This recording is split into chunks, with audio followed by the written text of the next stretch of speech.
Alright, this is House of the Dragon episode 5 review. A significantly slowed time in this episode, and we see that from when Lord Otto Hightower is relieved from his duty as Hand of the King. His departure from the Red Keep indicates that it's been just a short moment. His daughter, Alicent, cries for her father's departure, but the king's decision has been made. It has been made. It's obvious.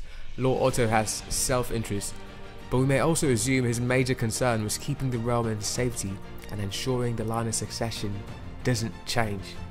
Now that is a big one. That is a big one. And just as you saw, the massacre at the wedding scene reminds us a lot of what happens in Game of Thrones. Like, you remember when Robb Stark got killed at the wedding? Wedding events, it comes with its own drama, and there is no way we can have a wedding without bloodshed. It does not happen in GOT. Oh yeah, while you're here, don't forget to subscribe and like this video. Don't leave yet, stay here and enjoy the show. For the first time, we see Rhea Royce, the wife of Prince Daemon. I was hoping we could see more of her, but not knowing, it was actually the end for her. R.I.P. She's been married to Daemon for some time now, and it's confirmed that they're both not happy about it. A political narrative, we suppose. Rhea makes fun of Daemon after his brother kicked him out of the Red Keep twice. Yeah, twice. Rhea seems to know about the sayings and doings for her husband, and during the earlier episode, Daemon spoke about his wife like she's the last demon on earth. But we can tell she's a fine, attractive woman, and it's just Daemon who does not like her. As to why he despises her so much, we don't know the real reason. One can only presume it's because it's an arranged marriage and the woman was not his taste after all. At this juncture, Daemon looks forward to inherit Runestone. He and Rhea Royce had no heir, and everything left goes to Daemon now that she's dead. Gerald Royce, who had met her cousin earlier before meeting her death, accuses Daemon at the wedding for killing his own wife. And of course, he has no proof against him, but her way of death was actually calculated and well planned. Rhea was a great hunter, and so does King Viserys confirms, and for her to die during hunting, it is unbelievable. We see the look that is gazed upon Daemon after he made those utterances. Finally, he has his hand on something. What is deadly about Daemon is when he's up to something, he says less. During that scene, Daemon spoke no words. His costume alone called death upon his wife. Okay. A journey to Driftmark, King Viserys and his entourage sailed to visit Lord Corlys. This was not an intent of mere visitation, it was about joining two great houses together. While at sea, the king seemed to be in great discomfort, whether it was the salinity or some seasickness. No one knows, but the king rejects the royal bath pan and eventually throws up. As the Hand of the King, your duty is to provide wipes, and yes, so did Lord Lionel. Now the arrival of Driftmark was not the expected. A shamble welcome towards the King of the Seven Kingdoms. King Viserys is ready to jump into matters rather than politicize his journey to the place. He has no time left. Lord Corlys bends the knee to welcome the king, and so does his wife. The cousin of King Viserys throws her hands to welcome King Viserys. Upon exchange of handshakes, she knew all is not well. As a king, it's important to stay fit no matter the consequences. As a king, it's important to stay fit no matter the circumstances. Sir Leonor has been a great delight and a chosen man for Rhaenyra. Uniting these two houses will make them powerful. Lord Corlys expresses his gratitude but has some concerns about the succession. King Viserys answers his queries indicating, irrespective of the gender of their first child, the child would be the successor of both Rhaenyra and Sir Leonor, but must not only bear the name of the father. Upon descending the throne, the child must have added Targaryen to his name. Just as they have ruled for so many years, King Viserys expected his successor to rule for more years. This episode explained the real reason behind Lord Corlys fighting to get his son to be married to a Targaryen. It wasn't just about his true nature, but to make sure the Iron Throne gets into House Valyrian. Prince Rhaenyra sees this as a huge risk and believes that they've invited danger into their home. The people will not accept a female as their queen. Yeah, there's always that one person that seeks to spread the uncold truth to his allies, creating a rift and drift. The son of Sir Lionel, as we saw him, gisting to the queen about Princess Rhaenyra not being well. Was it that Princess Rhaenyra didn't drink the so-called tea?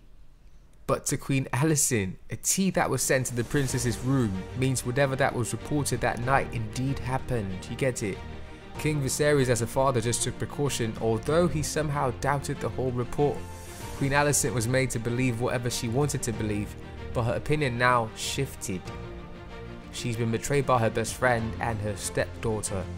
It gets worse when she finally greets Rhaenyra at the high table during the wedding as a stepdaughter. Congratulations, stepdaughter. What a blessing this is for you. Love begets love, as they say. The blossom moments between Sir Leonor and Joffrey, not the wicked Joffrey, didn't last for long. His true nature was seen, but his father presumed that he could be changed after bedding a woman. On the other hand, see, Criston Cole has fallen into the net of Rhaenyra's. He pleads to the princess to take a chance and leave her royal duties behind. Rhaenyra believes that that's all she's got to her name, and fulfilling this task is like running away from her problems. She explained her arrangement with Sir Leonor, but Sir Criston he wants more than what Rhaenyra is proposing. A mighty has fallen after tasting a maiden fruit, but it seems these two young royals, Rhaenyra and Sir Leonor, they've made their internal arrangements or agreements, and we hope to see how it goes. If we could describe Sir Criston's role not considering his man guarding towards Princess Rhaenyra, we could say he's audacious. Sir Criston is informed he's been summoned, knowingly. It must have been the princess, but it's always so. He presumes it's a princess and later realises it's the queen. He gives himself up, even when the queen wasn't seeking for such information, and this is all because Alicent doesn't mention Daemon's name. The queen was in shock. She might have thought, how in seven hells did my best friend sleep with two men in one night and claims to be a maiden? A new revelation. She's thankful to see Criston's honesty and dismisses him. Frail King Viserys gets leech treatments and a potion for sleep. He's in a very, very bad shape. Yeah, he ruminates, asking Lionel if he'll be remembered as a good king. Guess what the man said to him? He said, "Your Highness, you'll be lucky if you're remembered at all." Like, that's cold. Viserys laments that he's got no great triumphs or defeats. Nothing you'd write a good song about, not even a Weird Al parody. Leonor diplomatically says that ruling over a period of peace like that could be considered as great fortune. The moment has arrived. Ships asking, dragon flying, all have gathered in King's Landing to celebrate and rejoice the union between House Targaryen and House Valerian.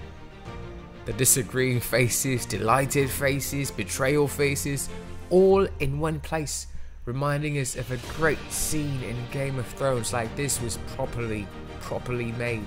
Leonor takes his place at the table with Rhaenyra when Joffrey bows to them and gives Leonor a pointed look. Rhaenyra figures out whom Leonor craves as everyone sits. Like, that was a bit of tension. Daemon strides in confidently to no applause whatsoever. He approaches a scowling Viserys, who nods that a chair be brought for his brother way at the end of the table, like real petty. The king starts speaking, but is interrupted by Alicent, who enters wearing a dark green dress. Everyone rises awkwardly. We learn that green is the colour of House Hightower. We learn that green is the colour that House Hightower uses in its beacon to call the banners to war. She's expressing rage. Alicent continues. Alicent congratulates Rhaenyra while giving her the dirtiest look possible. Like, oh fam. The king speaks of uniting the houses and promising 7 days of pre-wedding tournaments and feasting. As we do not invite demons to our gatherings, so does House Targaryen not invite Daemon, but will always find himself at the right places. The differences between Rhaenyra and Daemon have not been resolved. King Viserys witnesses another close marking and is taken aback by the actions of his own brother. Not so long ago, we did see an exchange of blows between Sir Criston and Joffrey.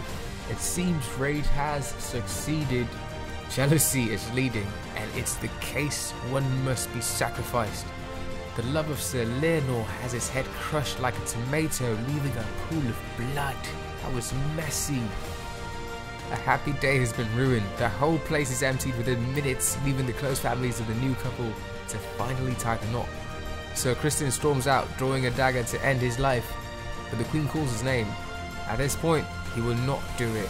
Mance is not gonna do it. While you're here with me, don't forget to subscribe and like this video. Comment below your iconic scene in the House of Dragon episode 5.